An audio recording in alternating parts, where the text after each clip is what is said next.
The church smelled of lilies and wax, a scent that clung to the air, thick and heavy. I sat between my mother and sister, but neither of them seemed to notice me. Everyone moved in slow motion, as though the weight of grief was pressing them deeper into the pews. At the front, the casket gleamed, pale but catching the light, and I couldn't stop imagining Dad's hands, weathered and steady, folding over it one last time. My brother cleared his throat, and the sound cut through the murmurs like a knife. "I'm selling the house," he said, his voice disturbingly calm.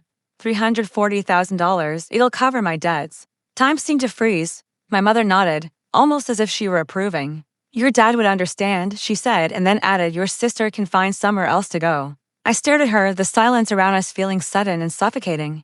Pushing against my chest, I could feel the clash of memories. Dad's quiet, fair way of doing things against this cold, business-like decision. The family home, our memories, reduced to a transaction. I remembered those long summer evenings on the porch, Dad teaching me how to sharpen a knife, how to fix a leaky faucet. My sister's face remained unreadable, but I felt her hand, trembling, tighten in mine.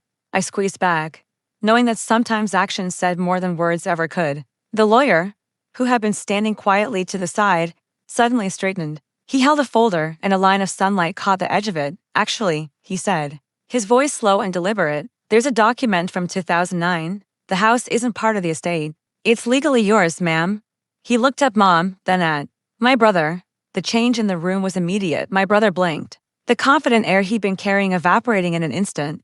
Mom's nod faltered for the first time. She seemed uncertain. I watched them, calm but calculating. No shouting, no dramatic gestures. The truth itself carried the weight, and no amount of denial could erase it. The power had shifted, quietly, but unmistakably. In that moment, I remembered Dad's quiet sense of fairness. He never raised his voice to make a point. The law, the facts, the proof, those had been his tools. And now they had become my tools too. A quiet vindication washed over me. My brother muttered something under his breath, probably some excuse or complaint, but no one reacted. Silence became a shield, and I realized then that I didn't need to say anything to make my point. The truth had already spoken for me. Later, as I stepped into the empty hall outside the chapel, the scent of lilies had faded, replaced by the cool, damp air that smelled faintly of rain. I walked past my brother and mother without sparing a glance. My sister walked beside me, silent but steady. Our shared quiet was enough, an unspoken bond, strengthened by memory and the protection of each other.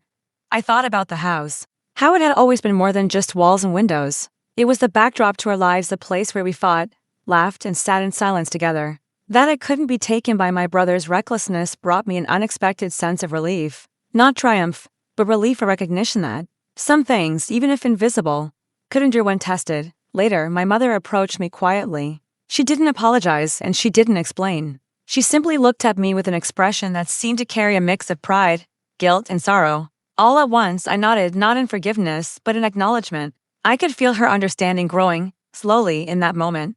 I spent the rest of the day moving through conversations with relatives and neighbors, each one carefully measured, like walking on eggshells. Yes, there was grief, and there was still tension hanging in the air, but the line had been drawn. It wasn't celebrated or cheered, it was just there, undeniable and steadfast. By the time I left, the sun had started to set, casting long shadows across the driveway. I paused for a moment, staring at the house, Dad's house, still standing strong, if not in sentiment, then at least in reality. The air was crisp, and the faint hum of a car could be heard in the distance, while the wind softly clicked against the eaves. I felt the weight of both grief and relief.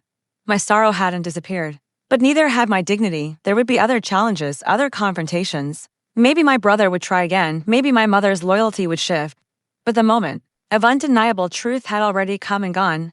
I had witnessed it, I had endured it, and I knew that, in that moment, I had claimed a quiet victory, not over them, not in any dramatic sense, but in reclaiming what really mattered: my memory, my integrity, and the right to grieve without anyone exploiting it. The house stood unshaken, and so did I.